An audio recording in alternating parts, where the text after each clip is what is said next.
እሺ ቤተሰብ እንደዚህ አይነት ታሪኮችን ለመስራት ከ9 ሰዓታት በላይ ይፈጅብናል። ቪዲዮ ላይክ እና ቻናሉን ሰብስክራይብ ማድረግ ለእናንተ የ1 ሰከንድ ስራ ነው። እኛን ስለሚያግዘን ግን ቪዲዮ ላይክ ቻናሉን ሰብስክራይብ በማድረግ ቪዲዮን ይጀምሩ። በዓለም ላይ በአመት ከ5 ቢሊዮን ዶላር በላይ የሚያገኝ ስሙ ብቻውን የሀብትና የፋሽን መገለጫ የሆነ አንድ የጫማ ብራንድ አለ፣ ኤር ጆርዳን። ነገር ግን ይህ ታሪክ ስለ ጫማ ብቻ አይደለም። ይህ ታሪክ ከተማረበት ትምህርት ቤት የቅርጫት ኳስ ቡድን ብቃት የለም ተብሎ ስለተባረረ በኋላ ግን የዓለምን ስፖርትና ቢዝነስ ስለቀየረ አንድ ጥቁር አሜሪካዊ ወጣት ታሪክ ነው።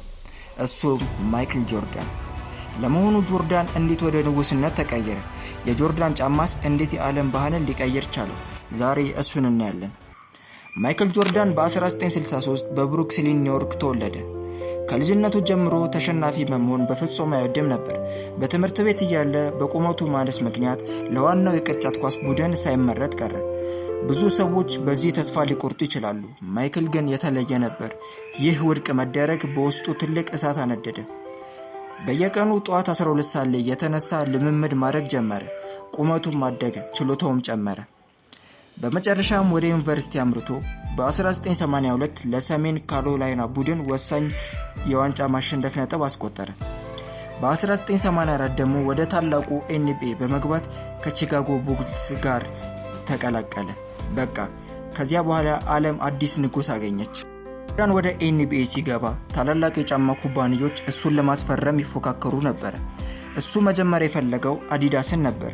ነገር ግን ኒው ቴክኖሎጂ ይዞ የመጣው ናይኪ በአመት $500,000 ያልተለመደ ውል አቀረቡለት።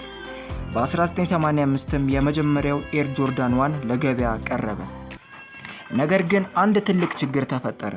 በወቅቱ የኤንቢኤ ህግ ማንኛውም ተጫዋች የሚጫማው ጫማ ቢያንስ 51% ነጭ መሆን አለበት ይል ነበር። የጆርዳን ጫማ ግን ቀይና ጥቁር ነበር። ህጉን በመጣሱ ምክንያት በየተጫወተበት ጨዋታ $5,000 ይቀጣ ጀመር። ናይኪ ግን ምን አደረገ? ቅጣቱን እኛ እንከፍላለን፣ አንተ ብቻ ተጫወትበት አሉት። ይህ እገዳ ለናይኪ ትልቅ የማስታወቂያ እድል ሆነላቸው። ህዝቡ የታገደው ጫማ ለመግዛት ተሻሙ። በአንድ አመት ውስጥ ብቻ $126 ሚሊዮን የሚወጣ ጫማ ተሸጠ። የጆርዳን ጫማ ስኬት በዲዛይኑ ብቻ የመጣ አይደለም፣ በማይክል ጆርዳን ታላቅነት ላይ የተገነባ ነው። ማይክል በሜዳ ላይ ሲበር 6 ጊዜ የኤንቢኤን ዋንጫ ሲያነሳ እና ስታዲየሞችን በደስታ ሲያናውጥ፣ ሰዎች ደግሞ የሱን ጫማ ሲያደርጉ ያንን ታላቅ ደስታ የተጋሩ ይመስላቸው ነበር።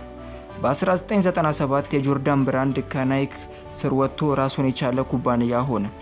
ዛሬ ማይክል ጆርዳን ከተጫዋችነት በጡረታ ከተገለለ አመታትን ቢያልፍም ጆርዳን ጫማ ግን አሁንም የዓለም ፋሽን እና የሂፕሆፕ ባህል መሪ ነው።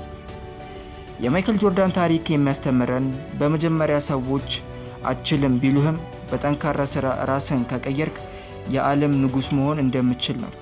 እናንተስ ከጆርዳን ጫማዎች ውስጥ የትኛው ሞዴል ትወዱታላችሁ? ኮሜንት ላይ አጋሩ።